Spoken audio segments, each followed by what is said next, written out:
The first premise of dialectics, we have already noted, is change, continuous and uninterrupted change. This is where Hegel differs from Aristotle and other logicians of his school. Hegel, of course, was not the first to think of it. We have seen that the Greek philosophers like Heraclitus and Democritus had already spoken of this change as the spirit of the universe.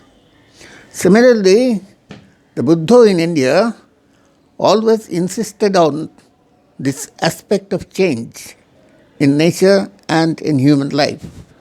To him, it was a premise from which everything started. So, change is the basic rule that runs through every aspect of nature and human life. And that is where the question of changing the world also comes. But that comes only with Marxism. Prior to that, this change was promoted by Hegel, and he also proposed certain events, or rather what he called laws, which determine these reasons for change. The first we have already noted, the unity of opposites, or as Engels put it, the unity and struggle of the opposites. Opposites unite. This was the basic premise that accounts for why things change. Since the opposites also struggle and also unite, some change is bound to occur because of this struggle and unity. This was the first premise that makes Aristotle rather redundant for dialectics. For Aristotle's laws of thought are based on the premise of unchangeability. The laws of thought he proposed, and that is where he was the father of deductive logic or formal logic, always took the universe to be static, not dynamic, as Hegel had taken it. Now the second law within quotes, as Hegel and later on Engels put it, concerns the relationship between quantity and quality. This was, of course, an obvious thing, but what Hegel added was that quantitative changes lead to qualitative changes also, and vice versa. That is, if there are qualitative changes, there is bound to be quantitative changes. The relationship between quantity and quality, thus, is established as a rule, as a form of law, as they put it.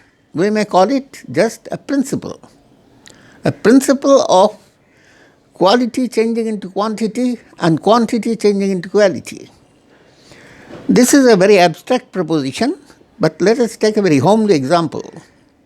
When one cooks khichdi or any food item for a few at home, it tastes somewhat different from what the same item, the same khichdi or the same food item is cooked on a large scale. It is the quantity that leads to the difference in quality.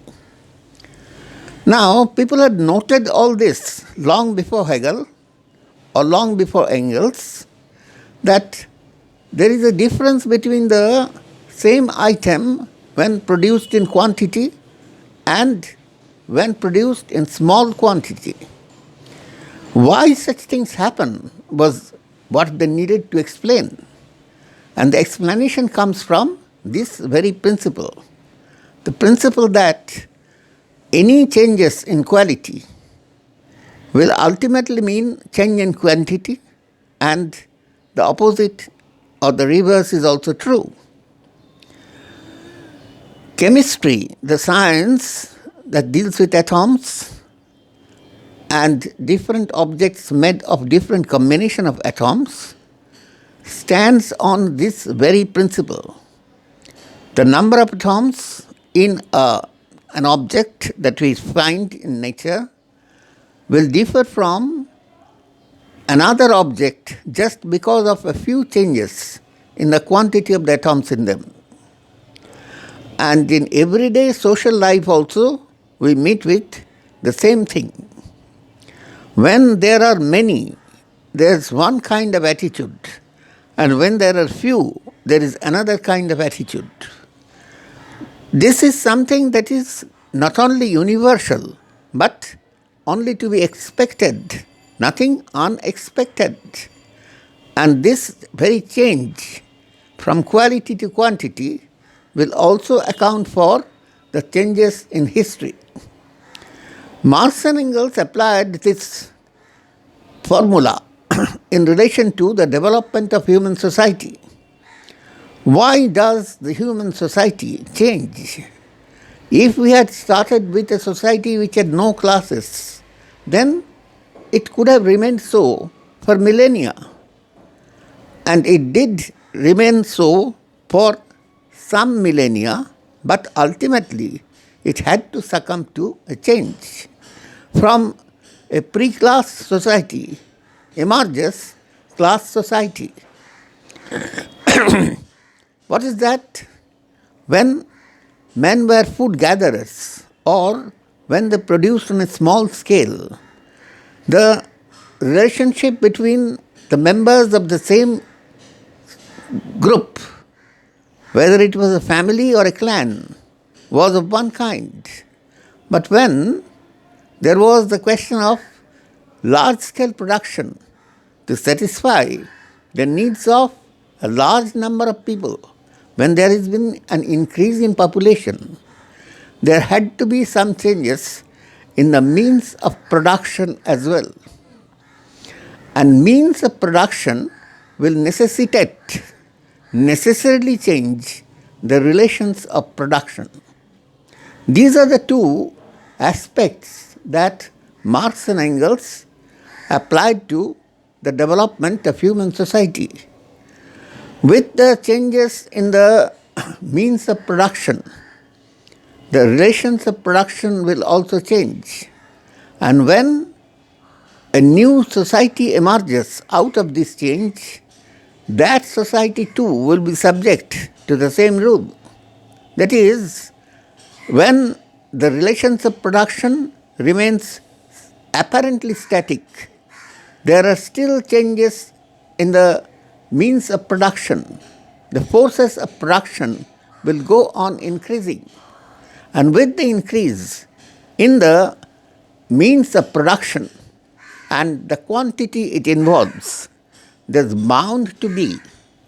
has to be a change in the relations of production as well. That is how from the slave society in Europe, there emerged the feudal society. In India, slavery was never the dominant mode of production. There were, of course, domestic slaves who could be bought and sold, but slavery as such was not the chief mode of production at any known period of history. And similarly, there has been changes from that society to the feudal society. But in India, there was not the kind of feudalism that emerged in Europe. So for the Asiatic countries, Marx sometimes used the word the Asiatic mode of production, or in today's world, thinking of world history, we may speak of the pre-capitalist mode of production. That pre-capitalist mode too did not survive for long. It did survive for more than 1,000 centuries, 1,000 years, but ultimately the pre-capitalist mode had to give place to the capitalist mode. The capitalist mode of production, where the worker was apparently free to sell his labor power, but he was bound by the relations of production, where there will be the bourgeoisie, the capitalist class, who would buy their means of buy their labor power, and thereby capitalist society will continue. But no, it will not continue forever. That is what the events in history prove, that once there are further changes in the means of production, and there has been an increase in the forces of production as well, that too, the apparently united production, the united position of the bourgeoisie and the proletariat, the capitalists and the working classes, will ultimately change, and a new society, not based on capitalism anymore, is bound to emerge. There are stages to be followed. There will not be an overnight change, but change there will be. And that all depends on this question of quantity versus quality.